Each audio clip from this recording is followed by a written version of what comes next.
mga kaya, hi, good morning. Yan. Tignan natin kung kapareho nitong pang CG125. Yung sa luma ko itong motor na si Ramramas Macho TC125, no?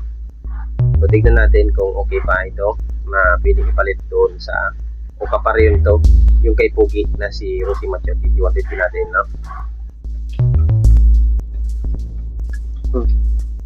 Lumangatik na siya guys kanina. Hindi natin nagawa ng video pero okay lang, first time natin magbukas nito, ano. Ang indikasyon niyan guys na first time pa lang natin magbukas ang ating sa may engine sprocket side. Ito rin yung indikasyon sa baba na part ng takip dito sa may engine sprocket side ng ating si TC Macho si Macho. Ayan, tignan natin yung figura niyan.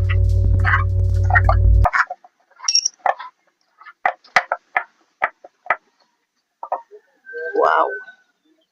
Hirap tanggalin guys. Yan, napakadumi na, no? So kailangan natin linisan yan. Yan yung itsura ng engine sprocket natin. At estimate ko yung stock na engine sprocket natin dyan is number 15 kung hindi ako nagkakamali. So yan guys, binuksan na natin. Dahil tatanggalin natin yan at ipapareho natin dito sa pang TC125. At yun nga pala is pang CG ito. Kapareho doon sa Rosie 125 natin na Macho. Ayan guys, tinanggal ko na, no. Ito, punasan natin para makita natin kung ano nga bang number siya. Ayan. 428, 15 teeth. Ayan.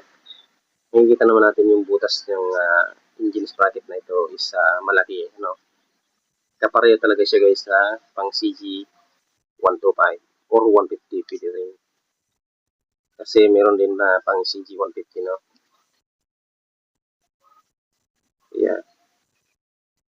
Para malaman natin na pareho talaga sila. Ayan. Ito yung 14 luma. So, ayan. Kapareho natin siya. Ayan. Nakikita niyo ba guys yung kanyang butas? Yan yung kanyang butas. Pareho talaga siya sa CG125 or 150 na engine sprocket. So ito guys, brand by Kimuro. So disclaimer, hindi tayo sponsored ng brand, no. 428, 14 teeth. So yan. Tingnan natin kung magkasya doon sa ating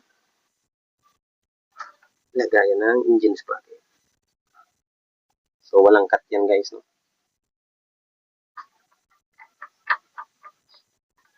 Yun.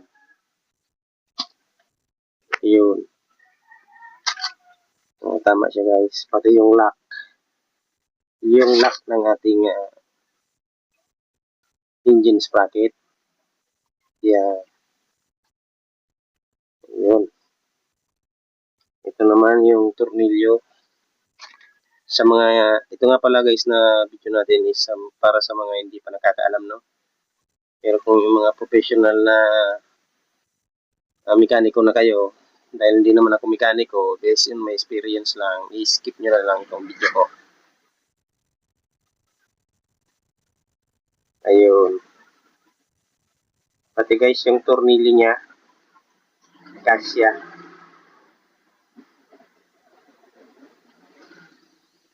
So, walang halong cut. Walang cut yan. Diretso natin yan ilalagay doon sa ating engine sprocket na luma.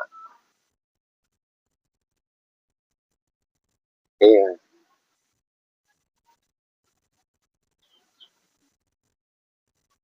Ayan guys, no? Maganda at nakita natin. Ayan, close up natin, no? Yun.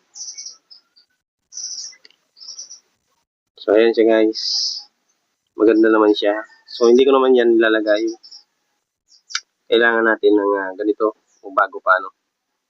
Para makita natin na okay pa naman siya. Kaya lang, yung ngipin ng ating engine sprocket na luma is iba na ang parang wear na o palitan na talaga siya, no? So, yun lang guys. Maraming salamat sa inyong panonood at naipakita ko na sa inyo kung ano ang kapareho ng ating engine sprocket na stock ni Rusi Macho TC150 natin na si Pogi. So, ayan. 4 to 8, 15 teeth ang stock niya. May kapareho siya. Pang CG125. Yun nga lang, luma lang ang in-example ko sa inyo. At ayan, at least napakita natin yung ating engine sprocket na luma na pang CG125. Pwede pala dito sa ating si Pogi na si Rusi Macho TC150. Yun naman guys, maraming salamat sa inyong panonood.